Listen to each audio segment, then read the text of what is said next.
What is happening, everybody? trueeevil here, and today I want to talk about how to beat Apate in Anisync Echoes. This boss fight is very difficult for a number of reasons. The biggest one, I would say, is because, as you can see in the top left, you are not allowed to use Vice, which is what a lot of people have been using to beat the harder versions of Apate in things such as Ember Trek.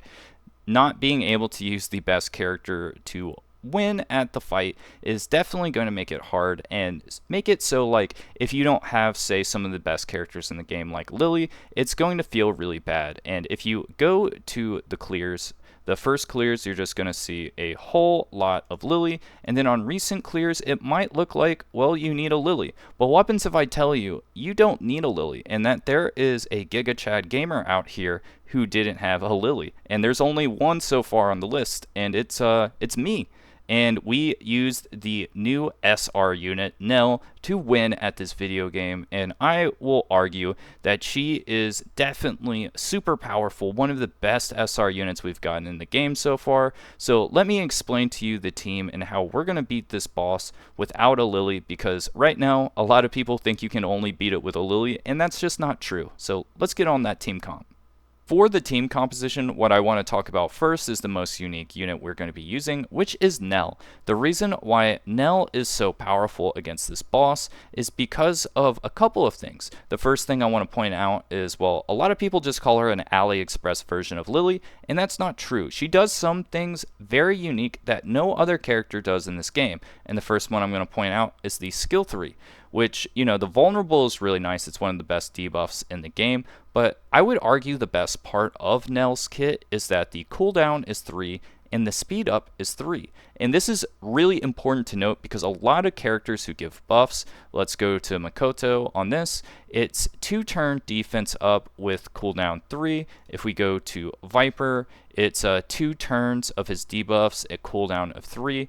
And the important part to note of having it the same amount as the cooldown is it allows you to lap the enemy and still have that uptime. If you're lapping enemies with other types of buffs with the other way, with like the buff is 2 turns and the cooldown is 3, you're actually going to have some downtime on those buffs. And the way that NELL is made, it allows you to have the speed up pretty much 100% even if you're lapping. So super awesome skill.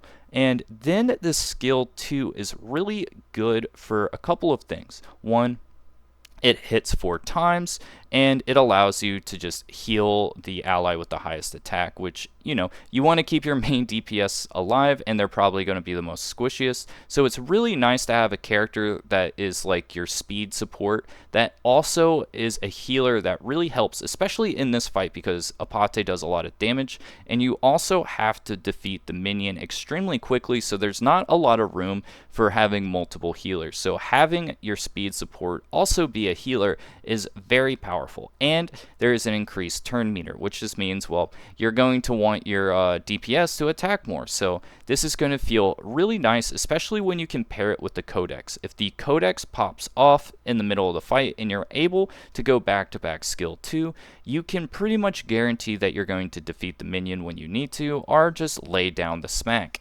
And we love laying down some smackdown. So that's why I think NELL is really powerful. I have her on a codex with Bloodbath and Swift Rush, and you can pretty much just, you know, do it any way you want. She's a support unit, so just fast. And then the next unit, we're going to be using Viper. Viper is an essential unit for this fight. I'm pretty sure everyone is going to have to use Viper, and that is because the minions at the Nightmare level are going to have giant shields that you pretty much cannot defeat.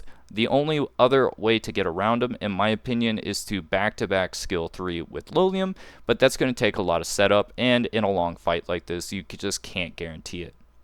So for this, you're really just going to want that speed down, attack down, and the dispel, as well as the damage reduction. This boss hits for a ton at the Nightmare level, so having that damage reduction is going to really help. So all in all, just a really important despeller, debuffer that can make you take less damage and just helps you win at the mechanics of this fight. So pretty much a guarantee unit that you have to have, and it's great that he's an SR because, well, it feels bad when you have to use a unit that you don't have.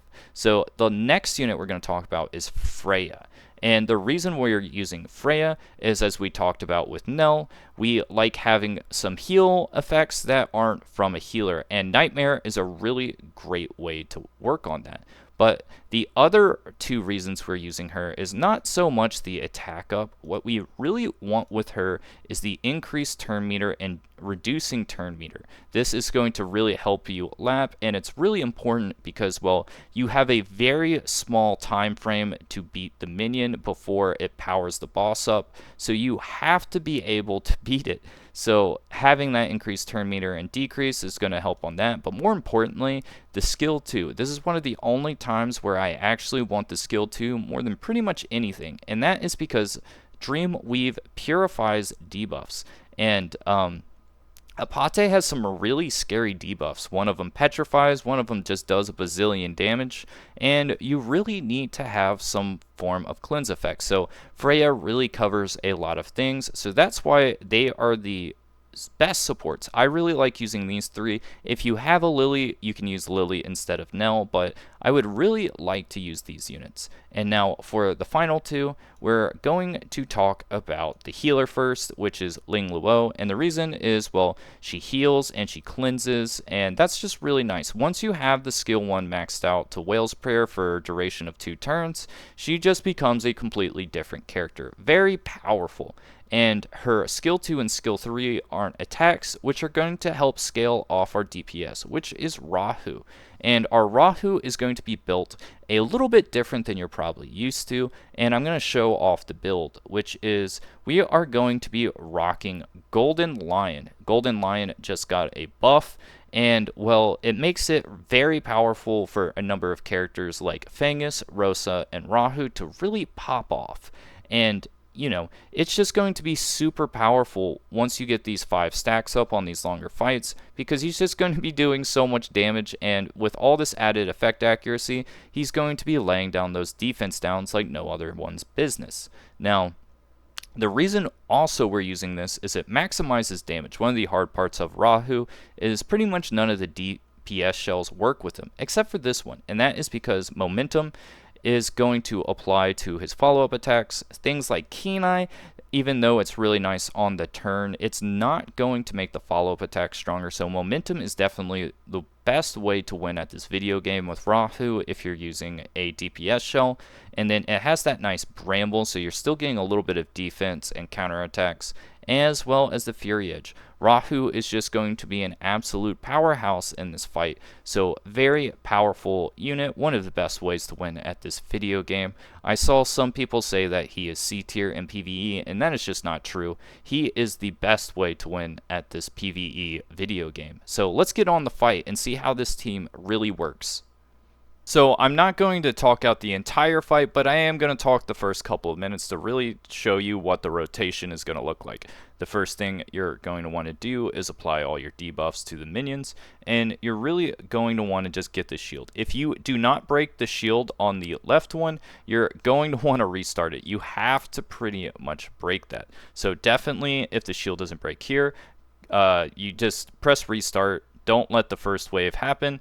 And the reason why Rahu is so powerful in this fight is because the follow-up attacks. As you can see here, we're going to get the follow-up attacks, and it's really going to beat the minion. Now, you don't have to beat every single minion round. It's okay if you miss a few, so don't just immediately reset if you're like on the 3rd iteration of the minions and you don't beat it. It's okay to miss one, in my opinion, but it's not okay to miss 3. I think once you hit 3, it's 3 strikes and you're out, so really pay attention to that. Now, as you can see, we have the Dream Guide up, and even though we do have some debuffs, it feels a little bad.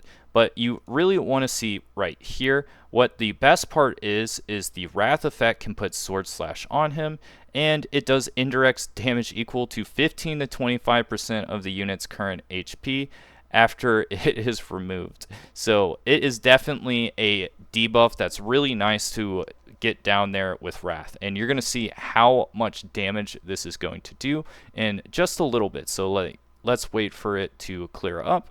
And the hard part with Rahu is, even though the follow-up attacks are nice, we don't know, well, sometimes he just doesn't follow up attack, like right here, and it feels a little bit bad, but I think it's okay because now you see how much damage is applied based off of that debuff just there. He just took a entire giant chunk of his HP. I think that was 25% of his HP bar. So it's okay to miss a couple of your minion defeats as long as you beat the first one. And, you know, as you can see, the Wrath stacks are stacking, and we're now at this point where we're able to do some really powerful attacks here. And at this point, you pretty much get it. The Viper has to break the shields off the minion, and then we lay down the juice, and everyone else is just supporting the Rahu. Rahu is the star of the show, and everyone else is just supporting him. So I'm not going to sit here and talk your ear off. I'm going to let the entire fight play, but you know, it's going to be a reference part for the rest. So that's how I would go about beating this fight. So I'll talk to you after the fight is over.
there you have it. This fight is very difficult, but using Nell's really just unique part of her kit with the speed up, as you could see in a lot of those situations, we would not have been able to beat as many minions as we could have if we weren't able to do the lap cycling with the speed up. And as you could see, and a couple times during that fight, the most massive chunks of damage we were able to do was when we could utilize the codex to go the back-to-back skill 2s with this, and it also just made it so the Rahu was able to stay alive without using Bloodbath, which means the DPS is going to be always there. So definitely a great unit to check out if you're struggling in PvE content, and please hit that like and subscribe button if you want to see more Etheria content. But yeah, that's pretty much it for today, so I'll see you guys next time.